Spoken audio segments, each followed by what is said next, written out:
You have probably convinced yourself that overthinking means you are smart, that constantly replaying conversations, predicting every possible outcome, and analyzing every tiny decision is some kind of superpower. But look at the reality. Has all that thinking actually made your life better? Has it made you calmer? Has it made you more decisive? Has it moved you forward? Or has it done the exact opposite? Overthinking does not protect you, it paralyzes you, it does not prepare you, it drains you, it does not solve your problems, it multiplies them. And the brutal truth is this: if you do not learn how to exit your own head, you will spend your entire life watching possibilities pass you by from the prison of your thoughts. This audiobook is the key to that prison door. Introduction: the prison with no walls. You can look perfectly normal on the outside and still be trapped. You show up, you smile, you work, you talk, but behind your eyes there is a storm that never stops. You replay something you said 3 days ago and feel embarrassment like it just happened. You try to make a decision, and your mind generates 50 scenarios, each with its own disaster. You lie down to rest, and your brain sees it as an invitation to attack you with everything you have ever worried about. This is the prison of overthinking. No walls, no bars, just a brain that refuses to let you be here now. Here is the uncomfortable truth. You are not just an overthinker. You are practicing overthinking.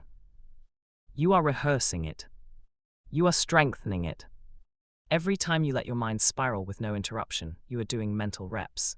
You are teaching your brain this is what we do. We do not act, we think, we do not live. We simulate living in our head. The exit begins when you stop treating overthinking as part of your personality and start treating it as a habit your brain learned, and a habit your brain can unlearn. This audiobook will give you 3 things. 1. A clear understanding of what overthinking actually is. 2. Simple tools to break the loop the moment it starts. 3. Daily structures that make clarity your default state instead of chaos.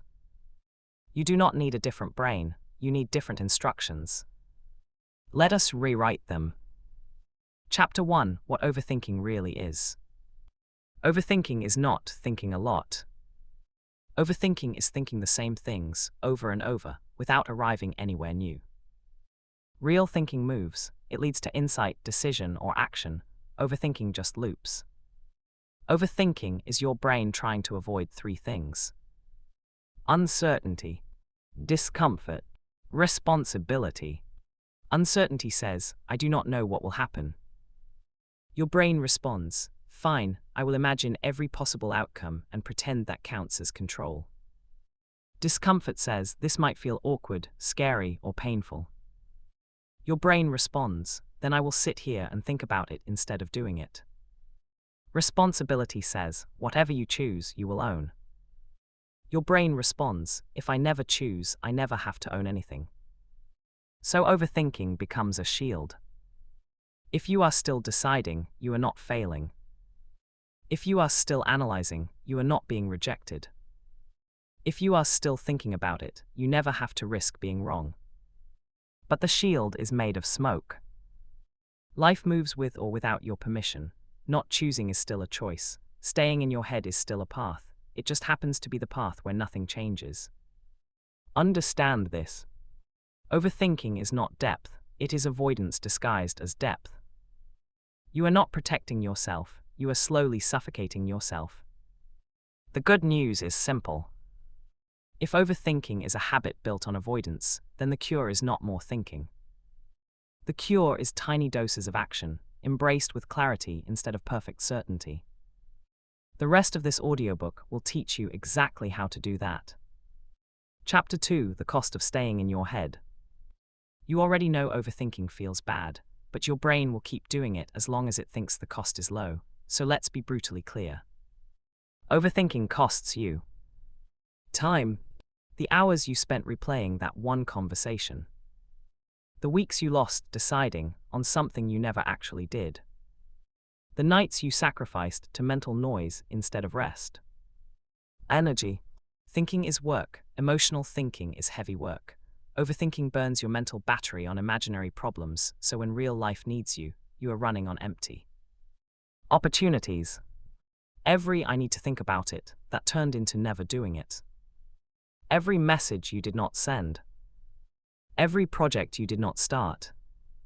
Every risk you did not take until the moment passed, and you told yourself it was not meant to be. Presence. The meal you did not taste because your mind was elsewhere. The person in front of you did not fully hear because you were rehearsing what to say next.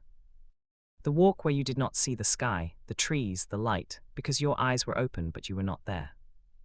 Self-respect. Every time you promised yourself you would just decide, and you did not. Every time you replayed the past instead of learning from it. Every time you let fear dressed as logic talk you out of something that mattered to you. Over time, your brain builds an identity around this. I am indecisive. I am anxious. I am someone who never finishes. You start to believe the lie that this is who you are instead of what you are practicing. You cannot exit something you are still defending, so stop defending overthinking as just how I am. It is costing you too much. From now on, you treat it as a problem worth solving, not a personality trait you are stuck with. Chapter 3: Catching the Loop in Real Time. You cannot change a habit you do not notice. Overthinking usually feels like normal thinking until you are already deep in it, so the first skill is this. Learn to spot the loop early. Here are your warning signs. You are asking the same question in your head for the third time. Your body is tense, but nothing is happening in reality. You start imagining other people's reactions instead of focusing on facts. You feel like you need one more piece of information, and you have said that 5 times. Your thoughts circle past, future, but never land in now. When you notice one of these, do not argue with the content of the thoughts. Do not debate whether they are true. Just label what is happening. This is a loop. My brain is looping. I am not solving, I am spinning. The label pulls you into the observer position. You are no longer inside the storm. You are watching it. That alone breaks about 30% of its power. Next, anchor into your body. Feel your feet on the floor. Notice your breath for 3 slow inhales and exhales. Relax your jaw and your shoulders on purpose. Why? Because overthinking lives in the head, but peace lives in the body. Dropping attention down interrupts the loop further. Now you are ready for the next step, a tiny act in the real world. Chapter 4: The 60-second Action Rule. Overthinking survives on delay. It dies in the presence of action, not huge action, any action. Here is the rule. The moment you realize you are looping, you have 60 seconds to do something that exists outside your head. Not to solve your whole life. Not to make a life-changing decision. Just to move from pure thought into contact with reality. Examples. If you are overthinking a text, in 60 seconds, type a simple, honest version and send it. If you are overthinking getting started, in 60 seconds, open the document, write the title, or set a 5-minute timer and do the first tiny piece. If you are overthinking a conversation, in 60 seconds, send, "Hey, can we talk later today or tomorrow?" If you are overthinking an idea, in 60 seconds, write it down and choose a time when you will revisit it, then leave it alone until that time. The 60-second rule is not about quality, it is about identity. Every time you act within that minute, you are teaching your brain. We do not stay stuck, we move. Every time you let the minute pass and slide back into thinking, you are teaching your brain. We avoid, we hide here. You will not win every 60-second window, that is fine, but commit to winning more of them on purpose. Because each tiny win builds a new self-image. I am someone who does things, not just thinks about them, and that identity is lethal to overthinking. Chapter 5: The 3-bucket decision filter. A lot of overthinking happens around decisions, so you need a way to classify decisions that stops your brain from treating every choice like a surgery. From now on, every decision goes into one of 3 buckets. Bucket 1: Automatic decisions. Low impact, reversible, or routine choices. What to wear today? What to eat for lunch? Which playlist to put on? Rule: decide in under 30 seconds. If both options are fine, flip a coin mentally. move on, no debates. Bucket 2, quick strategy decisions. Medium impact choices. Which of 2 job tasks to do first? Whether to say yes to a small invitation. How to respond to a non-critical email. Rule: give yourself a 5-minute limit. During those 5 minutes, write down the options and 1 or 2 pros cons for each. Then choose. Set a timer if you have to. When the timer is done, make the best choice with the info you have and commit. Bucket 3, deep decisions. High-impact choices that shape your life. Moving cities. Starting or ending a serious relationship. Changing careers. Rule: these deserve intentional time but not endless time. Set a decision date. I decide this by specific date. Then schedule 2-3 focus sessions before that date to think, research, and talk to wise people. Outside those sessions, you are not allowed to ruminate about it. When the date comes, you decide. The filter does 2 things. 1. It stops your brain from turning bucket 1 decisions into bucket 3 drama. 2. It contains the thinking time for real big decisions, so you do not blade mental energy over days and weeks. Most of your life is bucket 1 and bucket 2. Treating them like bucket 3 is one of the main drivers of your constant mental fatigue. Use the filter. Train your brain to match the amount of thinking to the actual weight of the decision. Chapter 6: Designing a low-noise life. You cannot expect a quiet mind if you live in a loud environment. Overthinking is not only an internal habit, it is also a reaction to constant external stimulation. Every notification says something might be wrong. Every news headline says you should be afraid. Every social feed says you are behind. Then you wonder why your thoughts will not settle. Time to design your life so it does not constantly trigger the noise. Simple changes with huge impact. Notification purge. Turn off every non-essential notification. Messages, calls, and maybe 1 or 2 vital apps. Everything else, manual check only. Your phone should not have the right to jerk your attention whenever it wants. Input windows. Check news and social once or twice per day, in a specific time window, not all day. For example, 15 minutes at lunch, 15 minutes early evening. Outside those windows, you do not open them. Single tasking. If you are working, just work. If you are eating, just eat. If you are talking to someone, just talk. Multitasking is not productivity, it is divided attention, and divided attention fuels scattered thinking.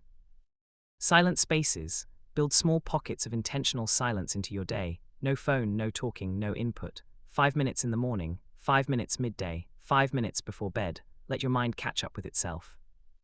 A low-noise life does not mean a boring life. It means a life where your brain is not constantly forced into defense mode. When your environment calms down, your internal world finally gets a chance to breathe. You cannot control everything outside you, but you can choose not to hand your nervous system over to every app, every channel, every crisis. That choice is a massive step out of the overthinking trap. Chapter 7: Night mode for your mind. Overthinking loves the night. The world gets quieter and your brain sees a chance to yell.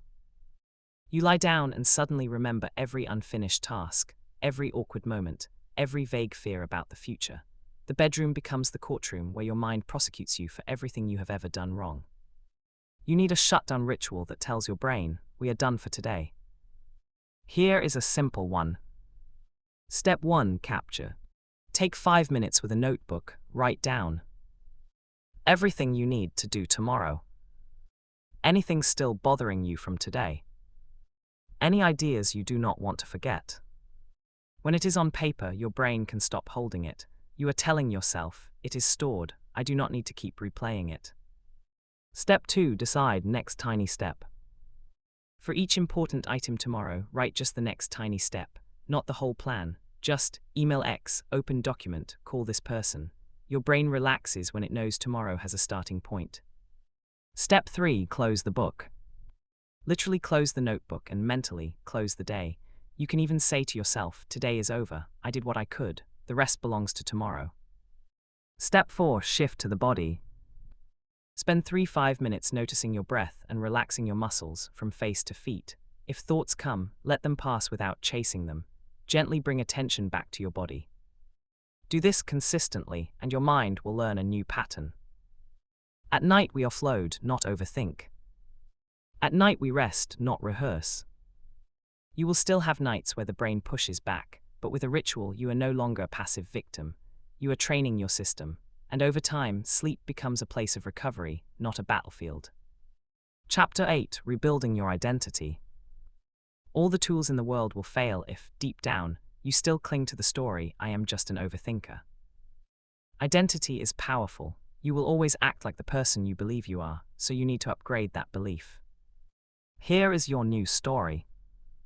I am a person who thinks clearly and then moves. I am a person who can handle uncertainty without needing to control everything.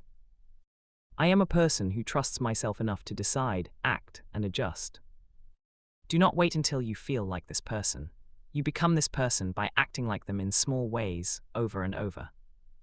When you send a message without rewriting it 10 times, you are being that person.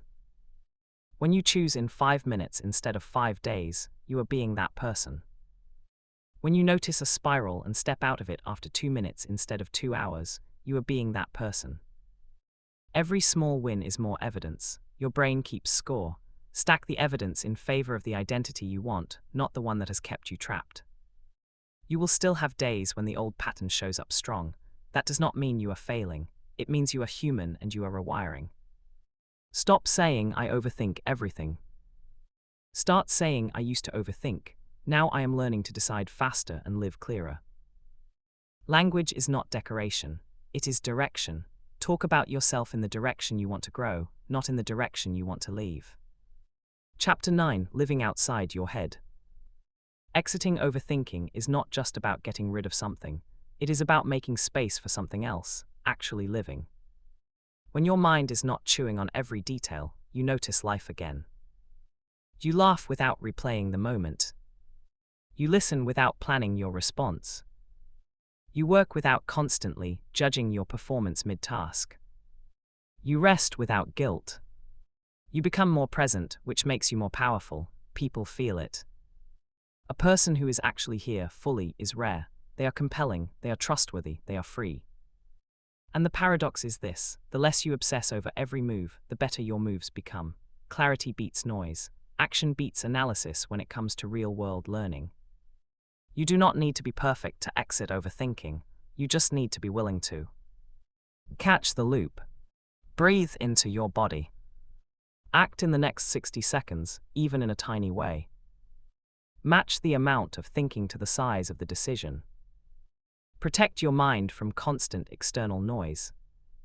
Close your days instead of dragging them into the night. Speak to yourself like someone who is changing, not someone who is stuck. You built the prison. You can walk out. Closing the door was never locked. Overthinking feels like a locked room, but the more you study it, the more you realize something strange. There is no lock. There is not even a door. There is only a habit of packing in circles. You were waiting for a feeling of total certainty before moving. It is not coming. Life does not work that way. What you can have instead is something better. Enough clarity to take the next step. Enough trust in yourself to handle what happens. Enough peace to live here, now, instead of in 1,000 imaginary futures. The exit from overthinking is not dramatic. It is dull in the best way. You notice the loop. You breathe. You act. You move on. You repeat. Day after day, the loops get weaker. Day after day, your presence gets stronger. One morning you will wake up and realize something has changed. You still think, but you do not drown in it. You still feel, but you do not fear your feelings. You still decide, but you do not drag every decision through a mental courtroom. You are finally living your life, not just thinking about it. The overthinking exit is not a place you arrive at, it is a way you walk. Start walking now, with the next tiny decision, with the next 60 seconds, with the next moment you choose reality over rumination. Step out of your head. Step into your life.